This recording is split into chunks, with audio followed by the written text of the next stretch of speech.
We are reviewing more declined logos today. My name is Andre Leroux. Let's go straight to the first one. First logo today, an interesting bulldog inside a star.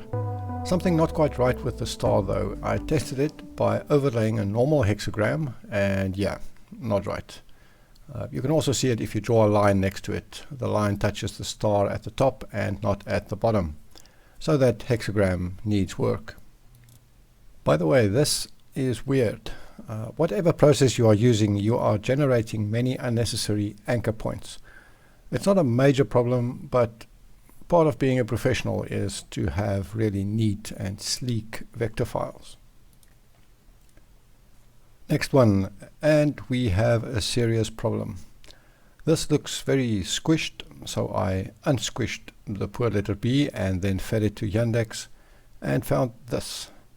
So I was about to press the ban button, but then I thought I recognized this B from somewhere. Maybe it's a font. I own a million fonts, so I went digging and yes, found it. That's the B. It is still a copyright violation, but for this we will usually give just a warning, not a ban. To clarify, this letter B is the work of the font designer. You cannot sell someone else's work on Logoground or anywhere. Don't even modify a font. If you want to make a letter logo, make it from scratch. Next, a bear and a beehive and a tiny bee. Maybe that bee should be one color. The details inside it are very small. So a one color bee silhouette is probably better here. And this bear isn't unique enough. If we take a black and white, slightly simplified version of it, there are many bears out there that are too similar. It's almost like the same character, just different poses. Next we have an interesting bicycle chain flames logo. Not bad. I'm not a fan of the colors or the typography, but the problem for me is that this chain link goes more or less in this direction and this blue one goes in that direction. The angle between them is tiny, so it can look like an alignment mistake. Either put both of them on the same diagonal or increase that angle so that it looks intentional. And next we have a woman's face. Not great. The face is not very well drawn. It seems a bit like a child's drawing, to be honest. The lines of the face are thinner than all of the other lines, and the details seem too haphazard, like the inconsistent shapes of these leaves up here. Next up, an astronaut. Very well drawn, but this is an illustration, more so than a logo. It is a normal generic astronaut. For this to be a logo, there has to be something about this astronaut or about the design or layout or style that is unique and memorable. Something to set this astronaut image apart from all the other ones out there. And here's another one, a bird logo. Again, more of an illustration than a logo. Slightly weird anatomy, unless it's a type of bird that I'm unfamiliar with, which is quite possible. And some TLC needed in this design.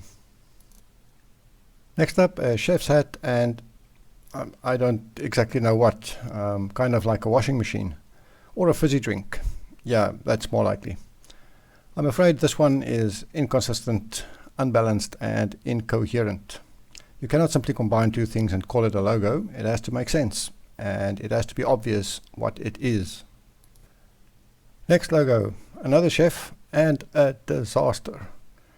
I'm not showing you this designer's name, because this designer was banned from Logoground. As always, we checked to see if this is original work, and we found this guy.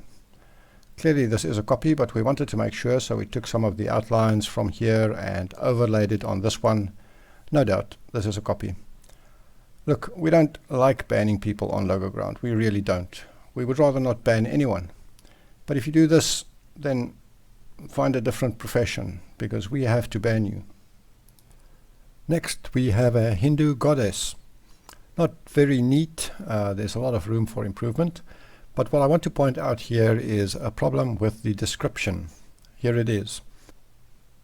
This logo is in the form of an abstract Hindu goddess. This logo is very simple, modern, unique, perfect for your business or community identity. No, it isn't. It's not abstract. I think we can debate whether it is simple, modern and unique, and you cannot claim that it is perfect for me. You don't know. If I have, let's say, a Christian ministry, there is no way that a Hindu goddess would be a good or appropriate logo for me, let alone perfect for me.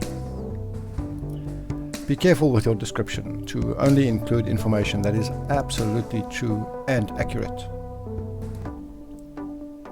And that is all I have for you today. More logos next time. Thanks for watching.